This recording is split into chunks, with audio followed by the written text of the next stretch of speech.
Hey everybody, welcome to day 2 of Fortunate Son. Here we go. Okay, day 2, here we go. This time with synchronized sound. Today is 1927, yesterday was 1926. So I'm going to repeat a lot of things that I didn't get to say to the microphone yesterday because, as it turns out, you have to plug the microphone in as well as the camera. Who would have thunk it? And so I'll cover some of that territory again. And I'm about to enter into a really complex part of the script, which is the latter part of the first act, which is going to be very nuanced, and especially because I know, because I always have a ticking clock in my head about how many pages I've written and where I am at the script, and where I am, most importantly, in terms of the reader's attention, which is paramount.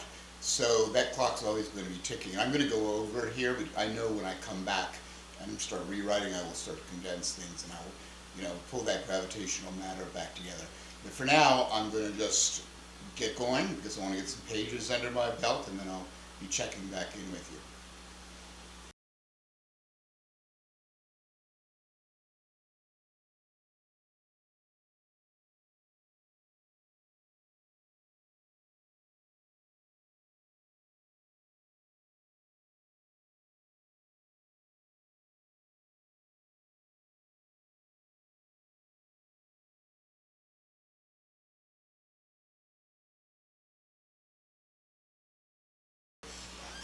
So,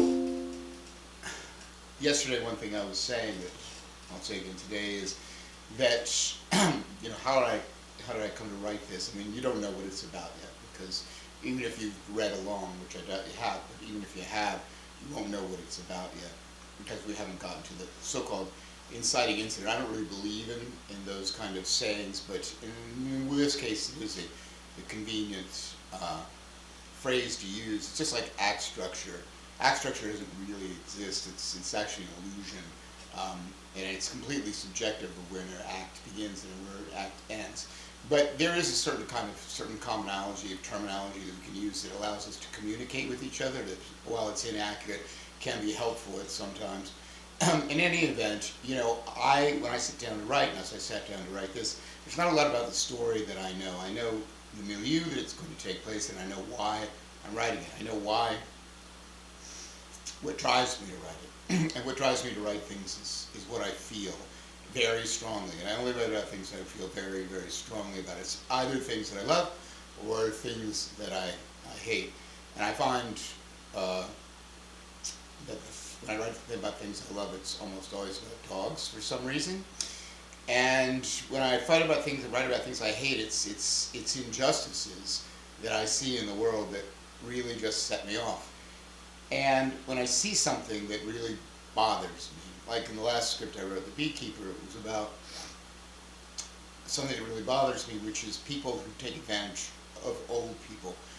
Old people who spend all their life scrimping and saving, and then some guy in his 20s or 30s will come along on a phone call or an email, whatever, and steal everything that these people have worked their entire life for, leaving them with nothing. And these are people who are usually alone, their entire families are dead, their spouses are dead.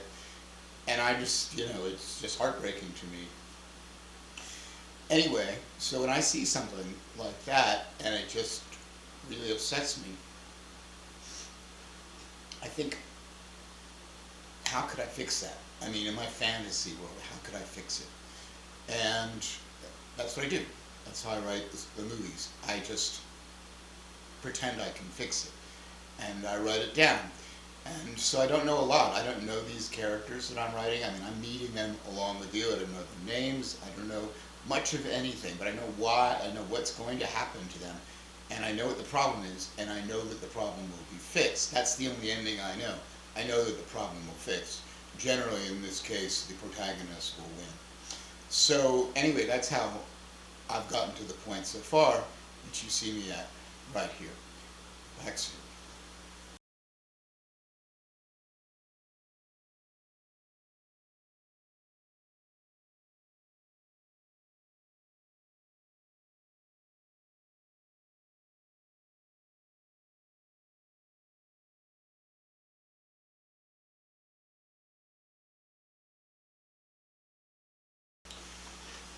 So for what it's worth, The way I write is I don't use outlines. I don't really write anything down. I do think about what I'm going to write beforehand. I let it sort of swirl around in my subconscious, and I know what the feelings of what I want to convey are to the audience. That's the only thing that's important to me, is what do I feel and how do I make the audience feel the same way, and uh, then give them some sort of relief from that feeling. So when I write a scene, at the end of the scene, instead of saying, well, what does the outline say, or what does logically come next, I say to myself, what do I want to feel next? What do I want to feel? And I write that. And that's my job, I feel like, as a screenwriter, is to figure out what that is. Because if I'm an ordinary person, then what I feel should be identical to what you feel, if you're an ordinary person, what the audience feels. And so if that's the case and I write that, then it really can't go wrong. Then the next scene, it's not a menu of 1,000 possible scenes. There really is only one correct next scene in terms of what that audience, the entire audience of theater, they all want to feel.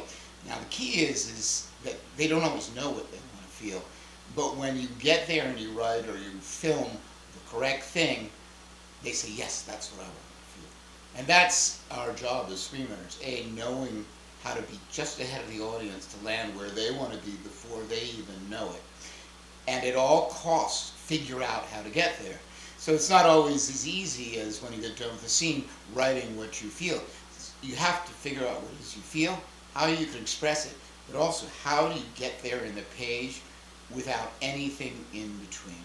And so that's how I write. It's, to me, writing the screenplay is just a river of emotion. And it's emotional math. And instead of numbers, we use emotions. And so you add love plus hate, and you come up with something else, a different outcome. And you take that remainder and you combine it with something else, valor or whatever, and you come up, with a different quotient. And this thing keeps changing.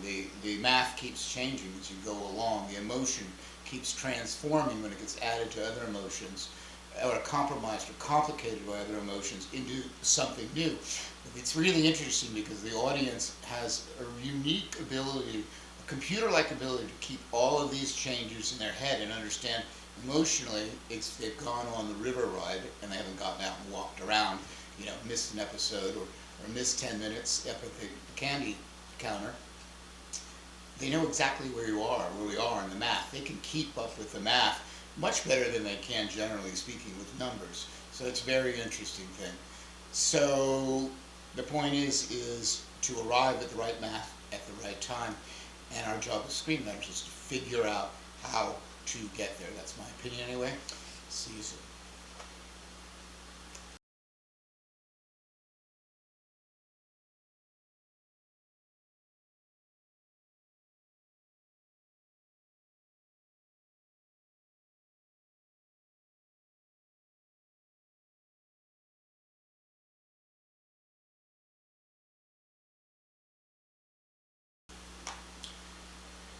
So a lot of people are probably curious about the way I write.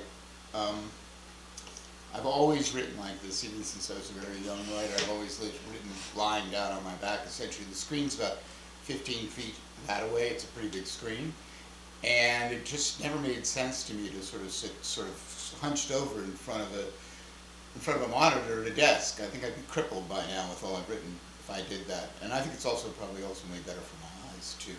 So it's something I highly encourage. Remote keyboard. It's best. It's very comfortable. My back's not screwed up. That's why I write the way I write. And I contributed to some extent to my longevity in this business. Anyway, back to you soon.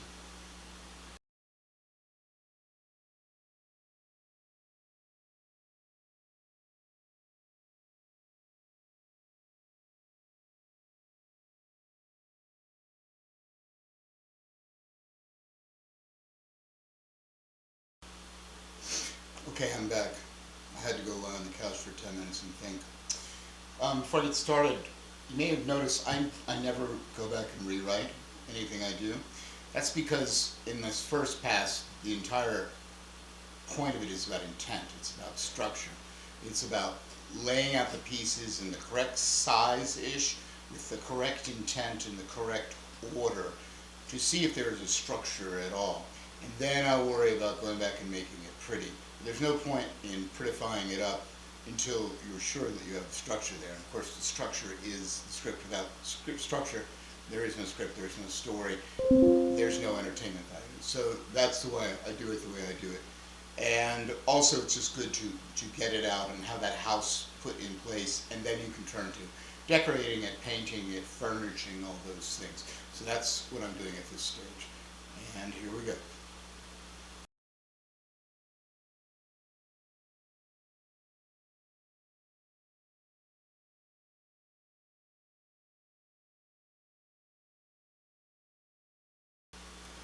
Okay, that's it for today. Uh, Fundamentally, what I've done is roughly put the first act together, or the first act minus the ultimate scene.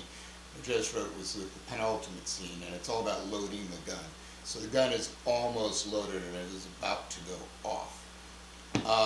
And so this is a great place to stop. When I stop, sometimes I stop before I want to stop, and that's why I stop, because I always want to leave something on the plate. I always want to leave something there that I'm eager to get my teeth into, and maybe I have to figure out a few things, a few details, and figure it out in terms of how I'm going to execute it.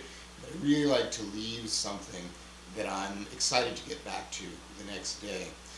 And then also the other important thing is what I do is that I think. And I don't write anything down, as I said, because I like things to stay in kind of a jumble in my mind, and then I can just sort of grab from them when I'm writing, or revert back to when they pop into my head. I don't like anything to be locked in stone. I like to have agility and elasticity when I'm moving. And so I'll spend the rest of the day, I'll go do the things I need to do. I'll make breakfast, I'll go to the gym, a bunch of work stuff that's not related to the script that I need to do. And in the meantime, in the background, on my background desktop, I'll be thinking about this. And so that's where we're at, and I'll see you tomorrow for day 3. But for today, that's all she wrote. Thanks.